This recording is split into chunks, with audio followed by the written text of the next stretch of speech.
It's so good to live in we're the back. South. I know. We were just talking about the snow, and on the day that it snowed, like what, a foot in Iowa. You know what I did, Aria? I went out and What'd you do? I rode my mountain bike, and I had shorts on.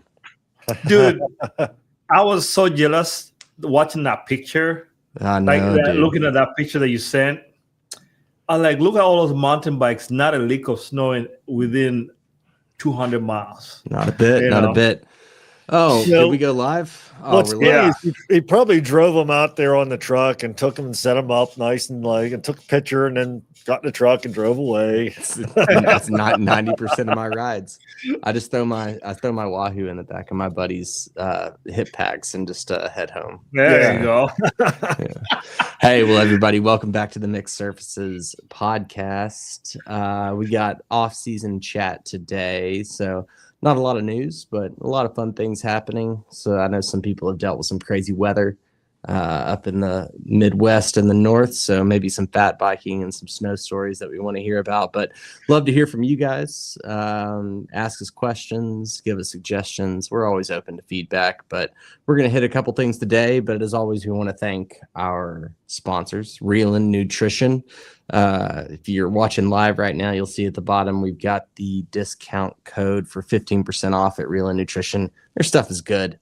Always helps to have a little extra protein in your diet, and I know it's hard to get that sometimes. So get that for all your recovery needs. And then, of course, we want to thank Olive oil. If you guys cook at home, get this stuff. You spend a lot of money on olive oil anyways.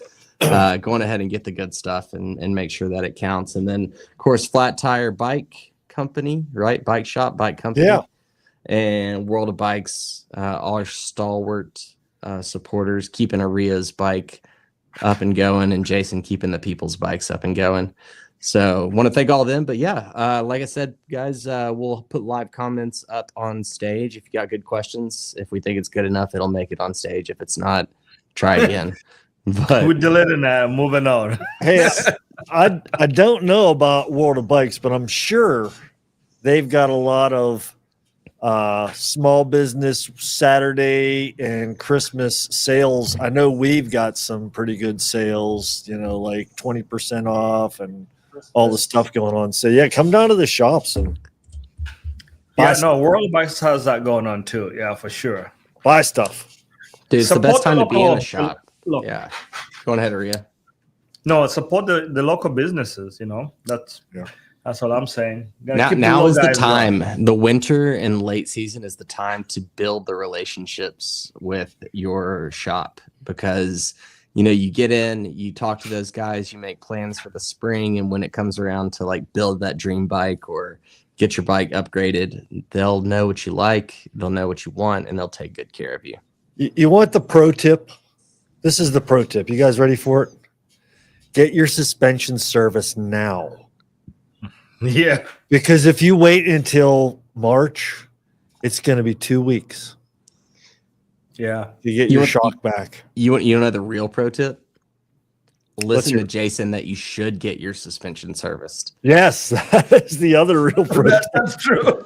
Yeah. That's the big issue, right? Like no one services their forks and their shocks, and man, it makes all the difference. Well, and you know what? That's a $600, $700, $800 part on your bike. I know. You're just gonna buy another one. That's a big deal. Yeah. That's a big deal. Yeah, so if you leave with two things today, one is go into your bike shop now. They got good sales going on, and service your suspension. Yeah. Those are the two things. Aria, I know suspension's a weird thing for you. We're talking about this thing called mountain biking. Oh, is that what it is? Yeah. Well, he's got it on his. He's got suspension all over his gravel. Oh, bike. That's right, the gravel bike. Yeah. Yes. I saw you posted a little video review. I was actually. Do you see that, dude? I was so disappointed. I won't lie. I saw you were gonna do like a little checkout, and I turned the video on, and it was 1.5 minutes. It was a short. Yeah. Like Aria, you are known for videos that are long, and here you are putting out 1.5 minute video about the coolest thing that's happened to you since Avon. I know. literally, so I shot that video and I had all his footage. And I usually don't use a script for my videos. I usually just kind of, think about a video and just like, all right, let's roll with it. But I try to do some homework but it just condenses it so much. The production quality was good. I got to give major props to the where you were putting in the little, like, here's the shot. You put in a little overlay. Like, there was some editing. Yeah. Who knew? Yeah. No, I definitely, after I put the video together, I was like, this is a short video. Like, I'm gonna do a full review. I think we should do it on the podcast. I wanted you to break this bike. I'd get a mechanic in here or fly Jason over, and let's go through this bike bit by bit. I'm really curious. Well, that's what I'm riding on Sea Otter. So maybe we'll do it live. You're gonna ride that at Sea Otter. Yeah, we'll take it apart. Literally, I'll take it apart. Dude, I gotta get a new bike. Don't take it apart, Jason. Don't take it apart. Hey, did you guys see that you can get Strava partner with some insurance company, and you could get insurance for your bike races through them. Wait. So insurance for, like, if you crash, or insurance for if you don't make it? If you don't make it, I believe. Yeah. If you can't make it, if you got sick, they'll refund you your money. So how does that work? The options within Strava, I have to check, but if you go within Strava, there's an option to check. Yeah. I feel like Bike Reg. Bike Reg has it. Yeah. Well, I mean, I would say it's worth it, because, I mean, I was looking today at, like, Kerry Warner posted today about cross. I don't know what race it was for cross, but for the juniors race, it was $150 for a UCI cross race. Like, and that's saying nothing. I mean, Leadville's what, $600 plus, like, plus your flights, plus your hotel, plus your food. I mean, I think insurance would be worth it, especially if there's a I'm a weenie and I don't want to do the mud race clause.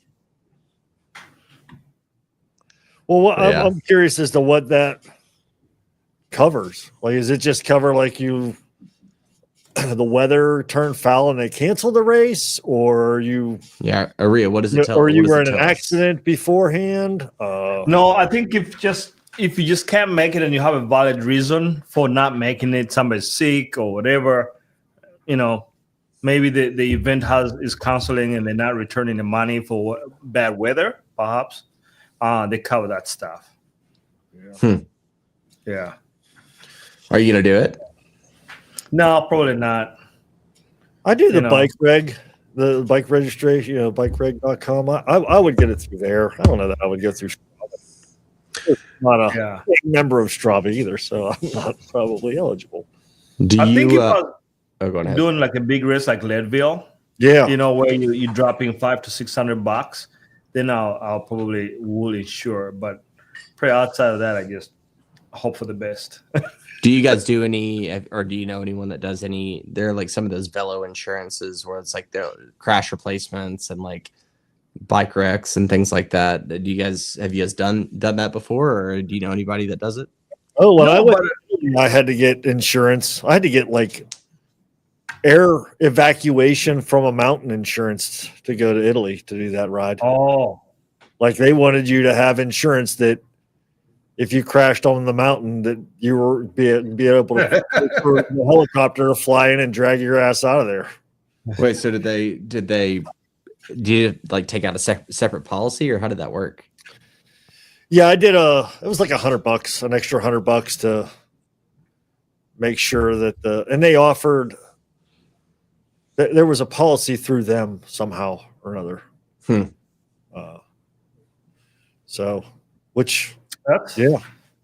I feel like I see that more in countries where they have, like, national health insurance. I feel like they figure that, hey, if you're gonna do this stuff, you can. It's up to you to do it if you want to, but then you don't make everybody else pay for it, kind of situation. Well, yeah, if you're flying overseas, you should get that. Yeah. Make yourself. Yeah, no. I've seen that Velo insurance. I don't know how much it costs, but I'm curious actually. Yeah, I'm curious to know if anybody in the chat uses any of those insurances. I mean, I think it would be worth it if you were doing like a heavy race calendar, or if you were doing something like crit racing, where like a collarbone is inevitable, a broken wrist is inevitable. But yeah, I don't know about these gravel races. So if you have a UCI license, I think there's some insurance involved in that. There's some, but I think it's like a max payout of like $25,000. Yeah. Which if you go to the ER and have like a CT and there you go. concussion protocol, like you're gonna pay that out in a heartbeat. So it's pretty interesting how they've done it for Velo insurance. That's the one that I know about. But so you have categories. Yeah, they don't tell exactly how much you get charged for. But let's say you got your e-bike. Yeah, and this is what they'll cover. That's probably the cheapest right there. Crash damage and theft coverage. That's probably like really expensive would be my guess, because of how the bike, the e-bike has more. Yeah, but like, I mean, okay, so imagine, say you have a $6,000 bike and, you have like, let's say Trek. So Trek's crash replacement is, I mean, unless it's a warranty, you get 20% off a new bike if you have a crash. Like, so 20% off a $6,000 bike is what, like still $4,800. Yeah. So like, are you over the course, and most people are upgrading their bikes every 2 to 5 years. So over the course of like, say 5 years, are you going to like, how much would it take to pay $4,800? Like $90 a month? I mean, I can't imagine I bet it's like, even if it was like $50 a month, it still makes more sense. No, it definitely does, especially if your bike gets stolen, right? Yeah. Like that. Yeah, like Iowa City's like bike theft, like capital of the world. Don't leave your bike, because Graham, you had your bike stolen out of your garage, I was mowing. I was mowing my lawn. I was mowing the back yard, had my garage open, and someone walked up, pulled my bike off the garage wall, and drove off with it. Dude. In Iowa City. In Iowa City. Yeah. And where did you live? Over in like East Washington Street, on the east side of town, right next to right across the street from an elementary school. What? Yeah. That's crazy. Yeah, it was nuts. I have my garage open all the time there. I know. Like, I used to be the one that would like leave my front door. I mean, I grew up leaving my front door open, garage door open, like no problem. Yeah. Well, you gotta can't leave your stuff unattended. We had, when I was at WOB there, we had somebody came in and wanted to test ride an e-bike, and nobody got their driver's license, and that guy never came back with that e-bike. And Baker had, we looked, we knew we had him on camera, and we had a description of him. So we called the cops and stuff. And that guy was seen in the same clothes, driving the same car, and he went down to St. Louis. And got another bike down there, and Baker was talking with these guys down in St. Louis. They got hooked for the same thing. So man, the amount of carry it takes to just kind of like walk in the shop and like, hey, let me test ride this and just bounce. Yeah, it's a bold strategy. Yeah, I remember that working at the bike shop. Like, I sometimes you get to talk to a customer and they're like, after a little bit, let me just test ride it, and I'm like, yeah, and you want to maintain a good relationship. Yeah, yes. So you don't all of a sudden want to get cold and be like, okay, well, give me your credit card and your ID, or give me your ID. So like, I remember there were several, like, and usually it was people that really wanted to buy the bike and they just were taking it for like a real test ride. Yeah, but it's like you hit that like 7th, 8th, 9th minute. And I would just be like looking around like, oh my God, I was so nervous about it. So how did those people receive it? Wait, when I told them When you asked them for their license, For did their you ever ID? have somebody say no, screw you? Or was no, everybody- no one ever said screw you, but they I feel like just, it's this. are usually all right. It's- So I'll tell you what I really did. What I eventually got to is if they pulled up in a car, I would just be like, I'll trade you car keys for a bike. And they would give me their keys. And if I got your keys, like, okay, props to anyone that would steal a car and then come get a bike. Like, props to them. Like, mad play. But Man, so I that'll would be just the take your car way. keys. Usually And you steal the bike and then go out and steal the car. honestly, You're man, like what a working pro- your way up the chain. what a pro move though. Like, just steal the car, throw the cops off, leave the car, and get the e-bike. Dude, seriously though, like because they're gonna be like, we don't care about the bike. Exactly. They'd be like, we got Right. the car back. They want the car back, and Dude, you in the next county at that point. It's- in the it's- next state. maybe. Especially being in Iowa, it's like in 2 hours you're in Minnesota, Missouri, Nebraska, right?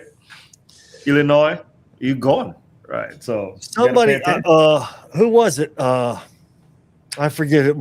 Somebody from the Wob shop had a custom tie fat bike from Black Sheep Bikes. It was on the back of their car. They were down at Big Grove. It was like right there by the where you can see if you're sitting outside, middle of summer. After a ride, somebody took it off the back of his car. Dude, Absconded with it. it's a They got thing. it back though. Yeah. I mean, I think bike theft is just like a crime of opportunity. I mean, and I always tell people, like, when I sold them locks, I'd be like, hey, listen, this is a lock. It's only going to delay. Slow them down. It's only going to delay, when they steal your bike. And so, but the things I do, and I'm sure you guys do the same thing, is like I got air tags either in my frames or on my bikes, like multiple air tags. So, I have one that's visible where if they see it, they'll be like, ha, got him, throw it away. And then there's another one in the frame. So I do things like that just to make sure, because I mean, inevitably it's going to happen. You're going to walk into a gas station. That's what always scares me, is like, I'm about to go for a ride, and like, say I pop into the gas station to get like some gummy bears or something like that. And it's like 3 minutes, but in that 3 minutes, my bike's not locked on the back of the truck. And I'm always nervous about it. Yeah. Yeah. Hey, I know somebody from Iowa City that had their bikes walked to their bike rack on the back of their car, and the van pulled up and the doors opened up and they cut the bike rack off of their hitch. Dude, that's props to those people. Like, that is smart. Like, go for it. Man, I'll be so mad. Like, no, and you steal your bikes, like they destroyed your bike rack. Yeah. Because they're just gonna pitch the bike rack. Yeah. Yeah. And a That's good crazy. bike rack is not cheap either. Like, oh man, that would be so maddening. Like, the only problem with the air tags, do you guys know what? Because Apple turned on this feature where if Graham, I throw an air tag in your pocket and it's mine, after some time it will tell you like, hey, there's an air tag following you that's not yours, right? But then if the thief has an iPhone, they'll be like, oh shoot, like this bike is, but then that's when you have to really hide it very well. So it takes them some time to figure out where it's at. Yeah. I don't know. I mean, like, hopefully it doesn't happen again. Put it inside that bottom bracket where they got to have a bottom bracket tool to get that sucker out of there. Yeah. I mean, honestly though, like for the people that are stealing bikes, like even like the little like SWAT boxes or the storage, that's where I keep mine. Is like in my mountain bike, I have an extra one in like the storage toolkit. Because most of the people that are stealing bikes are not probably aware of most of the technology that's associated with bikes. Yeah, and these guys here, these are pretty nice. Also, if you don't want to get an air tag, well, scroll up a little bit. What are we doing on this bike here? What is this bike? This rider definitely stole his bike. They stole his bike. Yeah, was this Are like those two different shoes? No, they're the same ones. Are those army boots? Platform army boots. Yeah, they definitely stole that bike. Oh, is that a single chainring, oval chainring? I mean, is this like a? No, I think it's a regular It's, circular. have you ever seen is an it? Omnium? Omni. I don't think I've ever heard of No, because they all get stolen. Clearly, they all get stolen. But no, this is that these guys, and I know Wilder Bikes used to stock this. Yeah. And they have their security screw. So unless the thief is like, obviously these thieves, you can cut through this pretty easily. But it's a pretty good one. And 4i is doing one. I think 4i power meters now have Apple Find My technology inside of them. see, that's the way to do it. You actually put the Find My tag in actually a piece of the bike that is crucial to that bike operating. Yeah, it actually surprises me that like bike companies haven't done that, because like they're all about like, oh, pay for this upgrade. Like imagine if you could buy an e-bike and then like say it's a Bosch e-bike, like Jason, you download the Bosch Flow app. Like imagine if in the Flow app you could do the free app, which is all the things that you do now. But if you want the premium, you could get access to, Apple, like all these other like security features and things like that. So that way, come on, Bosch, come on, Trey. Yeah, and I mean that's trying to make you more money. And that's an easy way to kind of extend, features to the customer. Mixed Services gets a cut of that idea. Yeah, we gotta patent that idea, sir. We were on this podcast that a few people really good ideas. With 3 people. We came up with the idea first. We did. So we'll go and go. It's published. It's on the internet now, so we can always come back to it. So intellectual we're gonna need a share, and we don't want that much money. We just a little bit, little bit. Listen, hey, we don't need to discuss it, guys. We'll just tag in the legal team. We've got that really strong intellectual property division on our legal team, so we'll just put them on it. We take care of it. We got a few lawyers. Yeah. Real quick, dipping into this Black Friday sale stuff. What's just one of the best bike gifts to give this season? I think a chain checker is the best bike That's gift. so funny you say that, because you know what I was going to say when you just immediately asked. The first thing I said was a chain wax service at your local bike shop, because then you don't need a chain checker. You just wax your chain, and then you get 10,000 miles out of it, and you don't need to check your chain anymore. So, for those people out there, if it were me, I would pay for my loved one to have their chain stripped, waxed, and then also get the super secret drip lube from Silka.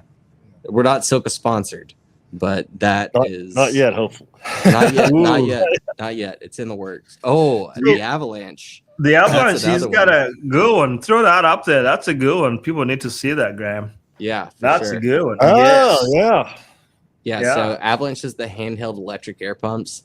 Man, I was a little skeptical on these at first. I used it a little bit for a while, and now I have 2 of them. One stays in my truck, one stays down in my shop here, and I use it before every ride, especially mountain biking. Dialing in the pressure is so nice, and not having a pump to carry around is super ideal. Those things are amazing. 2 things on my Christmas list was a pump and a chain waxing system. I'm thinking too. So this is one of the things I've never had done, but not a waxing, okay.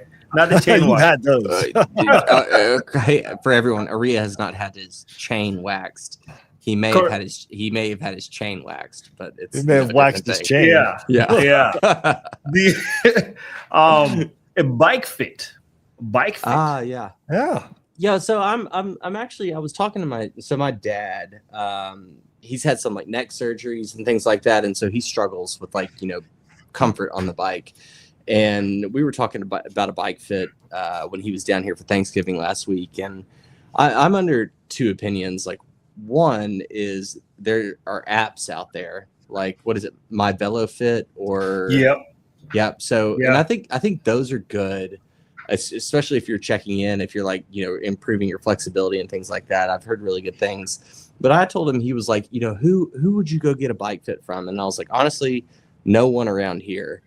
I would find someone online, like, that's like got a reputation for a good bike fit, and fly there, travel there, because a bike fit could change your life. And that's what I've heard. To have it done correctly, I think is worth the trip or the money spent to take a trip and get out there and actually have it done correctly, because any shop will tell you that they will fit you on a bike, and some are good and some are not, but that's my opinion. But I think that's a great suggestion, Aria. Yeah. No, I mean, I've heard, and I honestly have been thinking about, I've been tweaking my position on the trainer. Yeah. And one of the things I did is I moved my saddle ever so slightly, to the front a little bit. And man, that just it made a hell of a difference, which got me thinking. I'm like, I probably should actually get, a real bike fit. Like, that would really make your life much more pleasant. I watch the guy's name is Neil Stanbury. He's from Australia, New Zealand type of guy. He does really good videos on bike fitting. He just teaches people about it. I love watching him. He knows so much about this stuff. So what's important in a bike fit, though? Because for most of us, I would say the most important thing is comfort, right? I mean, how many of us need to get aero? But so many of us, I struggle with hand numbness on some of my bikes. I struggle with, saddle sores on some of my other bikes. But I don't know always what is the right fix. Is it comfort? Is that what we're all aiming for? Is that just being able to stay on the bike for a long time? Well, I think it's a combination of comfort and putting the most and best power down to the pedals, the most efficient power transfer from your body to the pedals and to the bike. And I guess every bike fit's going to be a little different. I mean, if you're a road racer, you're going to want a little bit different fit than maybe a gravel rider or even a mountain biker, And you do need fitted on, if you're cross country racing, you should be fitted to that bike as well. It's not just for roadies or tri people, You know what I'm always afraid of, though? Getting a bike fit, what I'm afraid of? I'm afraid they're going to tell me I got the wrong bike. Oh, we've done that. The wrong size bike. Yeah. The wrong size bike. Hey, dude, we can do this, and this, but honestly, you got the wrong bike. Yeah. And I'm afraid of that. I won't lie. Yeah, right. Because I don't have. I mean, I picked my bike based on the size recommendation that they gave me, and I might know a little bit more than the average person around what I like with a stem and with a reach and stack and everything. Yeah. But dude, I mean, there was a long time there where I was just sawing off my steer tube, making it lower and lower until it told me I wasn't good anymore. My back told me I wasn't good anymore. Your back's I don't know. Too low, man. Yeah. Too low. I know. I'm worried about that. Yeah, we've had that happen more than a few times. So shop. Yeah, I mean but that's I don't want to get a bike fit and have them tell me I got the wrong bike. No. I'd rather just be uncomfortable and tell everyone that I'm fine. And it's a bad I'm having a bad day. I'm just having a bad day every day. At Seattle, by the time your back starts to hurt because of your two aero, you'll be almost done. You got almost. At that point you got half hour left. Who cares? Oh, man. Aria, I'm gonna ride a steel framed flat bar bike and just we'll You've seen that Seattle gravel course, right? No, I haven't. I know nothing about it. All I know is that the bike I have now is not going to work, and I'm going to get another one. But yeah, you're gonna get smashed if you don't have 50 mil clearance.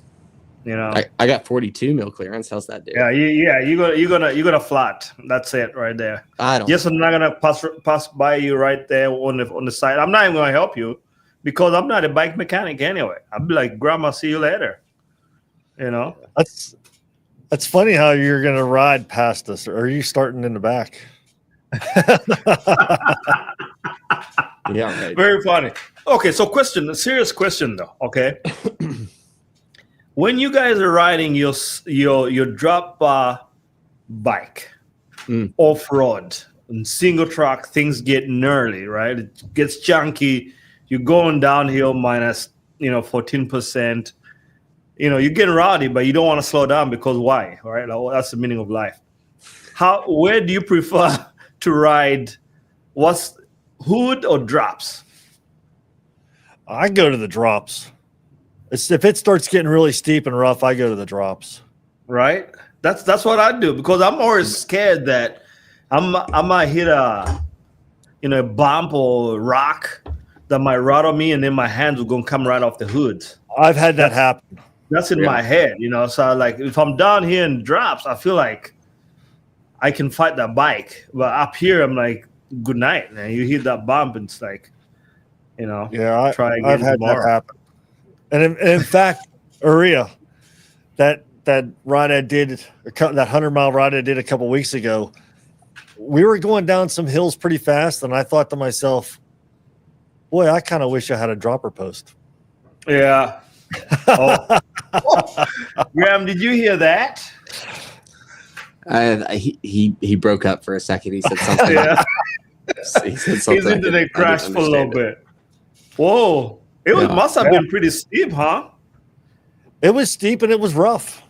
And then you were kind of suspended and you were wishing that bike seat was not in the way. I thought to myself, you know what? If I had a dropper, I would probably use it. Yeah. That's why these companies are making these bikes, guys. Well, Yeah, well, you guys say not tops, not drops. Just on the tops. No hoods, no drops, just on the tops. You've got the brakes on the handlebars there. No. Then oh, you didn't know brakes either. No brakes, guys. Dude, so you just right on the tops right there. Usually, I just take one hand and put it on the stem, and then just use my hand to and then I use the other hand and I go like, get this. out of here. The other hand to drink your beer. Huh? We can't, you can take the man out of the South, but you can't take the South out of the man, The other hand's there to drink your beer. Exactly. No, seriously though, Graham, where do you prefer? Oh no, definitely on the drops. Because that's the issue I've had with like the gravel bike or my e-bike. It's got a dropper post on it, but it's a cable dropper, and it's on the drops. And so when I get into the drops, I can't actually squeeze the front brake. So it's a bit of an issue. I'm working on it. Here's what you need. You need the SRAM Axis dropper transmission Axis, and then you get the blips. I know. On my bike, I got the blips. I mean, I've got Axis on there. I just need the dropper post, but it's on my Christmas list. I haven't been. Yeah, get that approved. Year, so tell your wife I approved that purchase. Done. That'll help a lot. That's It'll help a lot. Hey, Black Friday deals. I bet you can get it cheap. I know. There's no deals. Really, there's no deals to be had. There really were not many deals. Like the only deal I saw was the Favero, Asioma Favero power pedals. They were pretty cheap actually. How much were those? Like $100 off, $400 for a single-sided power meter. Wow, not bad. Yeah. But, so did you guys? Did you see Allison Jackson's done with the EF? Who's she riding for?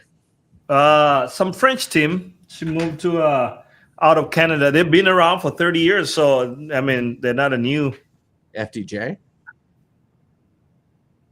Yeah. I'm gonna look. Yeah, she's out. So hang on. I'll tell you.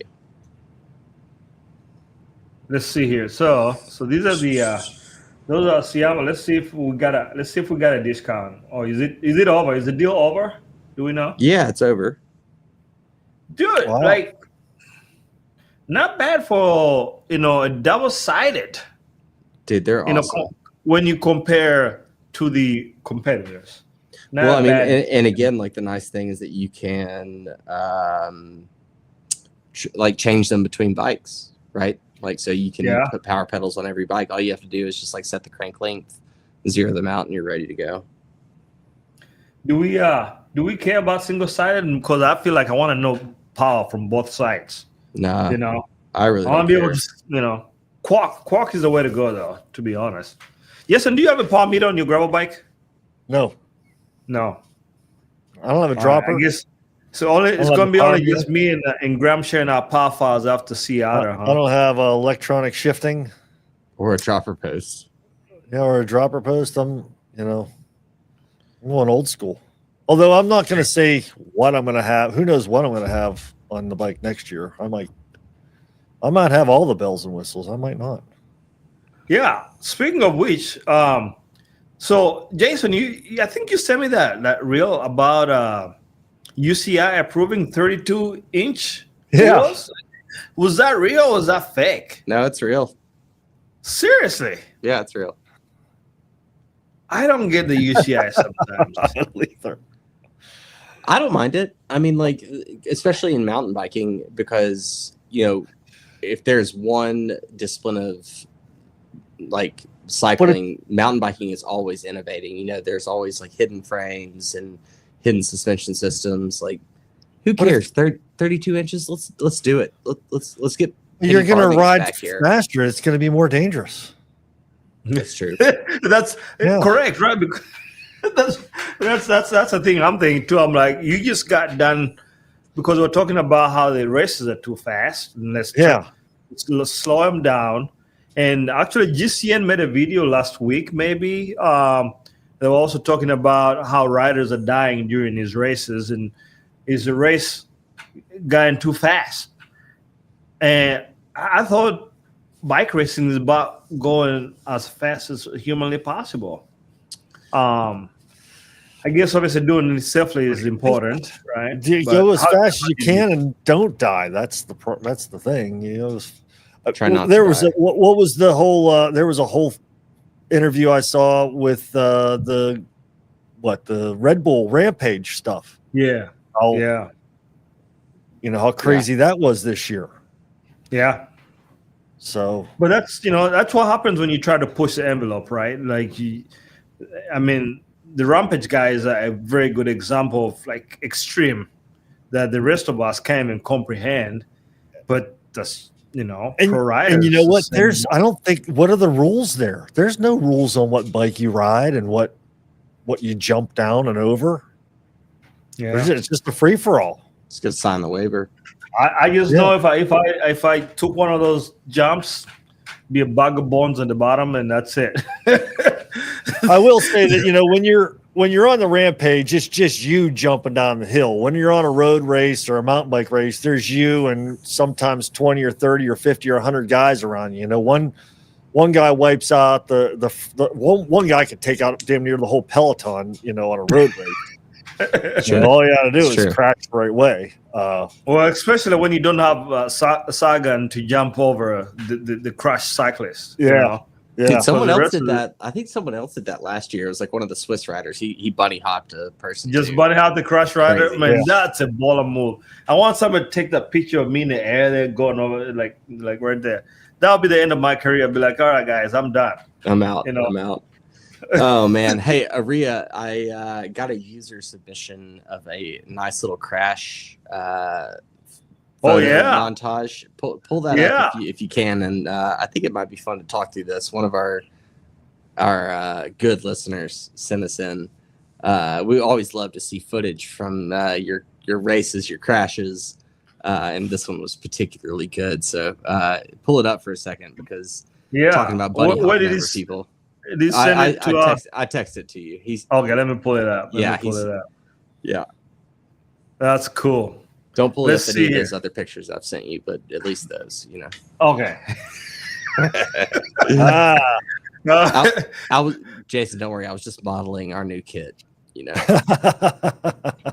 Jason, like, man, come on, I want to see those pictures. I know he's back. He got him on the Fatty Strippers site, didn't you? I did. Yeah, I got it. That's right. Is that are they still making that stuff? Are they still making that stuff, Aria? Fatty Strippers? I think so. Yeah, I think they are. Yeah, I might want to Because get some fat bikes, context they're because- still rolling. Yeah. These pictures look gnarly, man. Yeah, you should All right, if let's you download can them. pull them up because they're pretty good. But so I am been living in the wonderful world of the South. Not not bad. Oh my God, is there there's a series? Oh, right? yeah. we gotta get the full series here. Dude, where was this? I think this was like it wasn't Lake McBride Fat Tire Classic, but maybe one over towards Davenport. Like one of Oh, their the fat tire races. triple D.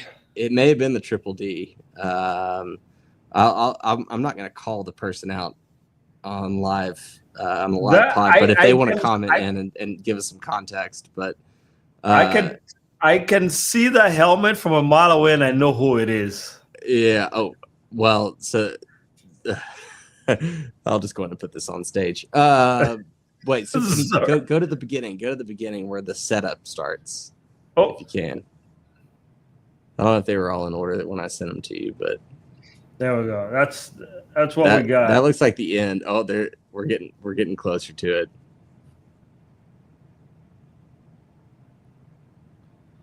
Yeah, That's it, I think. Oh man, it says Credit Island. Where's that? What is it? Is it Credit Island something, or is that something? I think it's over there towards the Quad Cities. But man, there we go. Dude, I thought about this when I saw this picture because there's so many times when I'm mountain biking and there are those little dip ups and you're like, I think my wheel will fit in there and I think my shock will absorb this bump, but every once in a while you just get pinned and you get thrown. Oh, put that back up. Don't take it down. I want the listeners to see this. I think this one here is my favorite right here. Right where he knows. When you know that there is absolutely nothing you could do to save yourself. Yeah. What do you think? He's trying to break his wrists there is what he's trying to do. Yeah. Oh, there we go. There we go. I maximized it for us. What do you think the guy behind him's thinking right now? Like, the guy behind is like, he is screwed. He's like, I'm just gonna stop and watch this. Go over to the faceplant one where he's really drinking up the slush.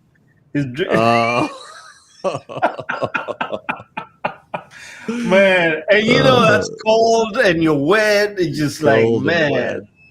Listen though, that's what bike riding is. I hope that was at the furthest point away from the starting line too. Like now you got to ride back and all that slop. The form that's a good shot though. Yeah, I mean, it shows he was fully committed though, because he didn't even have time to like try and bail. He just went right over the bars. Let's see. Yeah, I don't know how that happened, really. There we go. I'm curious as to how that happened. I don't know. Maybe we can get a story at some point, but we do love to see the crash footage without a doubt. But let's see that one, Aria. That's a good one. These are like really good pictures, though. Who took this? A professional? Has to be. Yeah, that was the guy out there.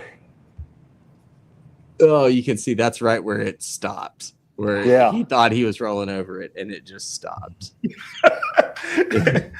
Man, it's nothing like that when you think you got it cleared, and that front tire used to be like, nope, we're done. Yeah. You're done. Do you think he went out and bought a front shock for his fat bike after that? Probably not. No one's around. He probably did not. I think he went and took a bike skills clinic right after that. It was probably the big thing that he did. Yeah, people, if you got some crashes, pictures, we want to see them. We want to share them. No, he didn't. He got neither of those things. What do you think? What do you think about full suspension fat bikes?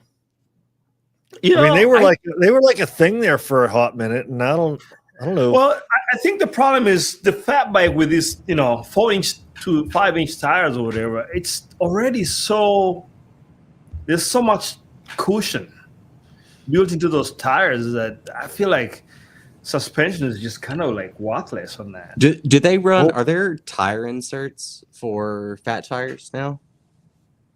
Do they have one? Like Cush cores? Like Cush cores for fat tire? Because I mean, the reason I ask is because when you talk about suspension, I mean, you could run. Imagine like there are times when you're running your fat tire at like 3-4 psi. Yeah. Like, and that's when it's like real snowy and you need the grip.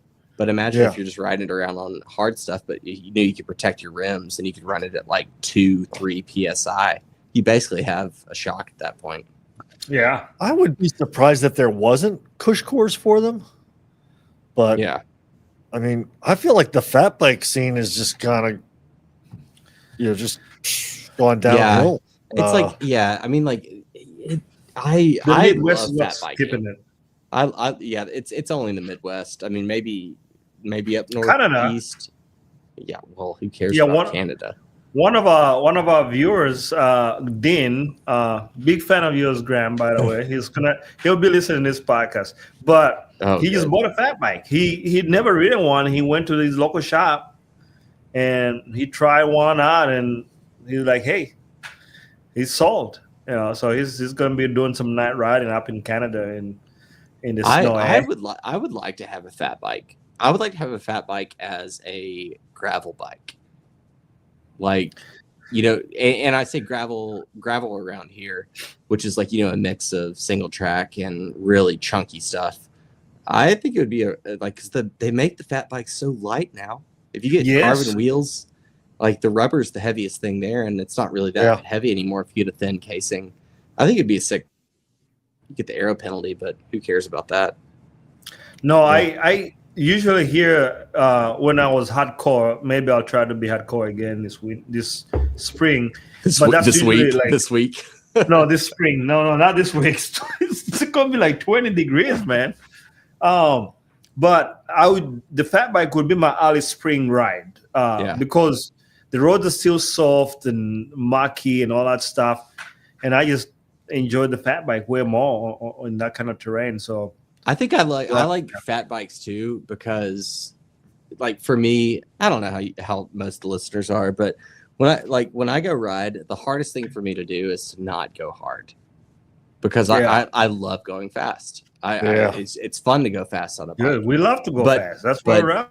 But if you're on a fat bike, especially if it's like sloppy conditions, a fat bike almost puts you into the mindset to where you're like, all right, I'm not on a machine optimized for speed.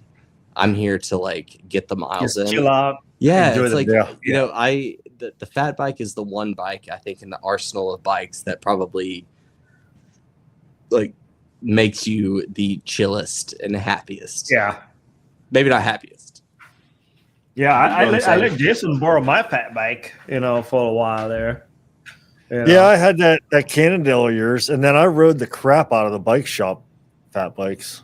Yeah, I got the I've never owned a fat bike. I've always ridden the bike shop's bikes. You're missing out.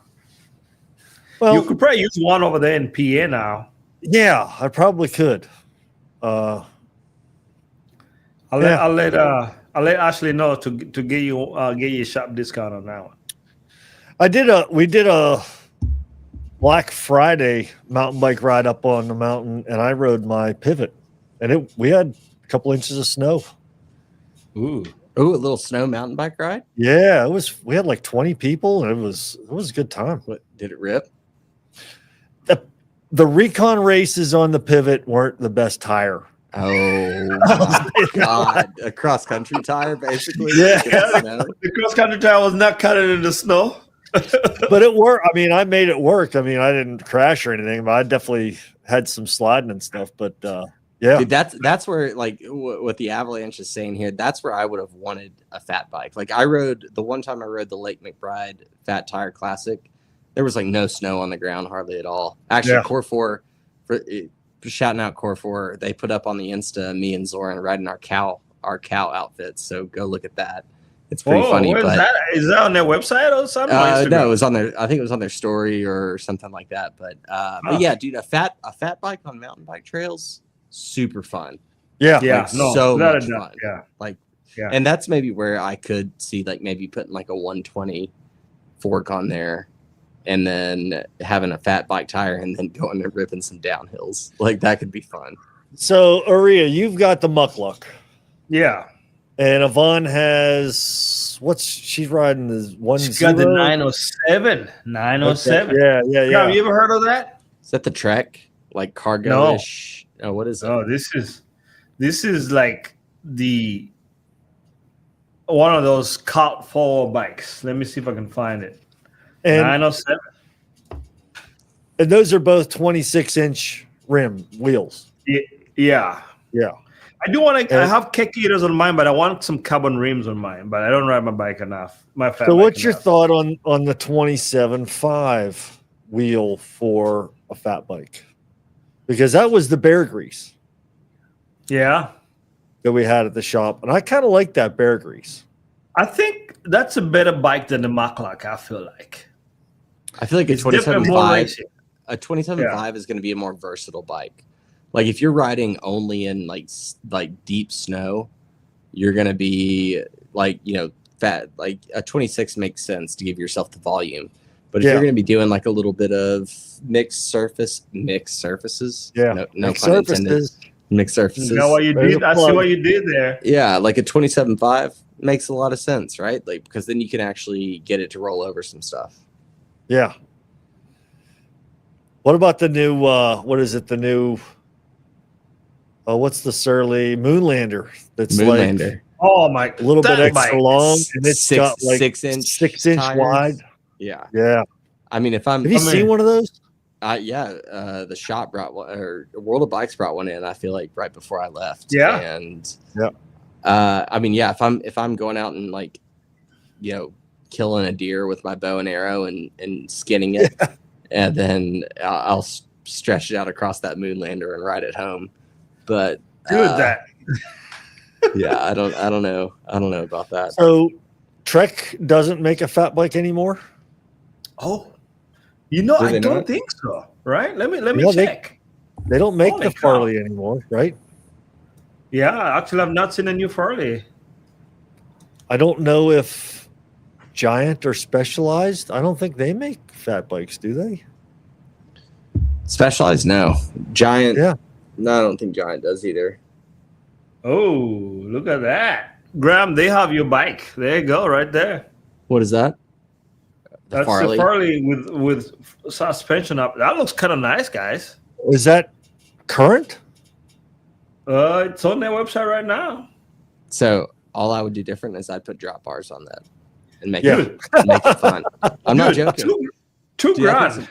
some wide drop bars, and well, if it's $2,000, the fork must be bad. So I'd put a better fork on it.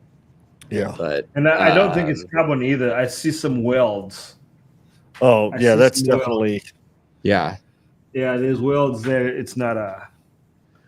It's not probably a- cable disc brake too. So I don't know. I like the idea. I think a drop Yeah, bar, there you go.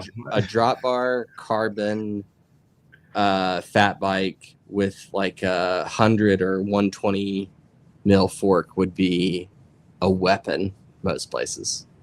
Pinion That's good. drive with a Gates belt. Now that would make a cool fat bike, because then you don't have to worry about the snow and the the salt in the same way with the pinion. Everything is sealed. You're just That's riding it.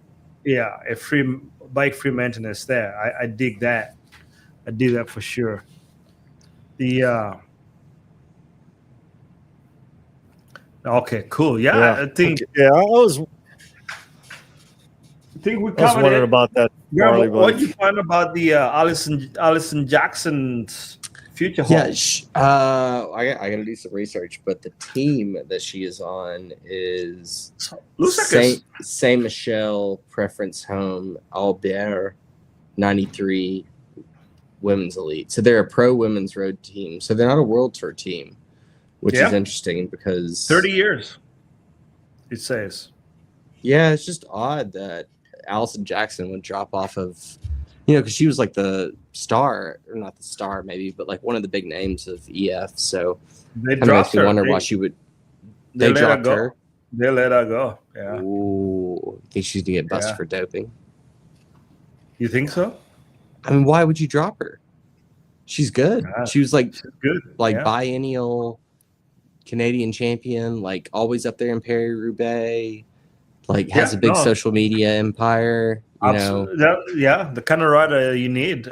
Based on the article I saw, they let her go. But well, again, I don't want to say it's doping because that I have no reason to believe that or anything. I do know that EF is extremely against any kind of doping. Like they're very selective in terms of who they keep as riders and who they recruit as riders. But just a very odd move to let her go, unless the team is restructuring and trying to get away from like classics and trying to be more of a GC threat in some of the Grand Tours for women. But very odd.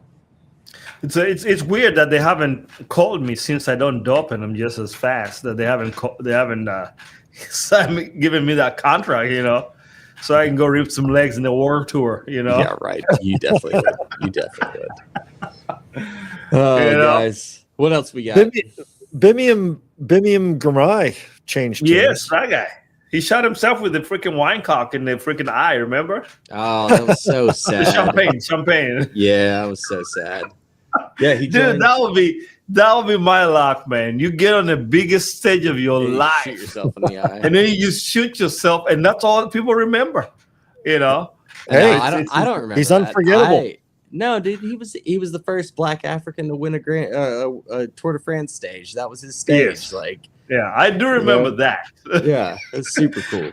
But I also remember the champagne. You know, we don't drink very much champagne in Africa. You know, so it's that's. But yeah, he transferred. His team, Intermarché, Wanty Gobert, they and Lotto combined, and it wasn't a good deal for him. And so he is riding for the team that was formerly known as Israel Premier Tech, and now they're called NSN, which I think is Never Say Never is the team name. Oh. So Never Say Never. And Never Second, Keegan Swanson. Ron Swanson. Yeah. Interesting. Yeah, it'll be good. We should do. I am interested in. I don't care if anyone else is, but I am interested in doing like at some point a little bit of a road season preview. Like once we get into like January, February, I want to give some people some thoughts on some fun people to watch and some races to watch, because I think there's a lot coming this year in the road calendar. But yeah, and then another note. Vanderpool and Wout Van Aert just announced their cyclocross calendars, and so they should be coming back here in the next couple of weeks. So cyclocross might be worth watching again. Yeah, right. Because did I hear that the UCI was forcing like you had to have some kind of on the World Tour, the big names, that you had to have some kind of cross. Yes, I heard about this too. I don't know if it actually happened, but yeah. So for the listeners, the UCI was trying to make a condition that if you have a World Tour team and you participate in any cross, then you have to field a certain number of riders at all of these cross races, which is going to be crazy. But yeah, that was because cool. I mean, I feel like yes, these guys are professional riders, but not every one of those pro guys wants to do freaking cyclocross. I want to see Remco, Tade, and those guys square off on a mud course. Oh, dude, that would be awesome. That would be terrible. So fucking. No, it'd be so good. It'd be so good. That would be terrible. Yeah. Why? Can you imagine Tade on a cyclocross bike? Dude, he was the Slovenian national champion for. Yeah, but now, like in his current form, I feel like he's just so road focused. He can do anything. Yeah. He can do anything. And Remco was a soccer player before he got into biking, so he could probably be pretty good at carrying his bike. Who knows? I guess at the end of the day, they're professional riders, right? So that's what they do. That's what you do. You figure it out and you get good. You know. Yeah. Awesome. I want to see. I want to see Tade at the Red Bull Rampage. We talked about this. We asked where would Pidcock finish in the Red Bull Rampage, and I think we all said he'd be a greasy spot on one of the canyons. Like, he'll be just as messed up as I am. Probably he more so than me, because at least I have more, cushion for the pushing. he's all skeleton. He'll be done for, you know. We won't even know he crashed because there'll be nothing left of him. For You sure. know? That's So the note what to are we end it telling on, I people? think. For Christmas, get your loved one a bike fit, a chain Mini pump, waxing A mini system, pump and a or chain a mini waxing pump, system. or just a old bike chain gauge. Yeah, and if you don't know what honestly, if you're no one here that is listening doesn't ride bikes, but if you're trying to explain what to tell your loved one to get you, just look up how much a chain wax costs at the shop and say, hey, I want that gift card. Yeah. And get a gift card to Flat Tire, get a gift card to World of Bikes. If they got extra money left over, Olive, Reelin, you know. Aria's going to set up a Patreon to where we can get that going. No, I'm kidding. But keep the lights on, you know. Yeah. All right, guys. I got to go to bed. All right. We'll close it out. Thank you all for watching. We appreciate you guys tuning in every week. We took last week off, you know, so that we could eat the turkey, and we figured you guys needed a break from us anyway. But we're back. We have an amazing guest coming up. We'll be announcing that later this week as well. And yeah, please, if you have any listener pictures, videos that you want to share with us that we can show in the podcast, please email easemixsurfacespod@gmail.com. I'll link it in the show notes also. Yeah, or DM. Feel free to DM any of us on Instagram. Yeah. Like, we're constantly sending reels back and forth to each other. So if you see something funny or you got a question, feel free to follow us on Instagram. Mixed Surfaces.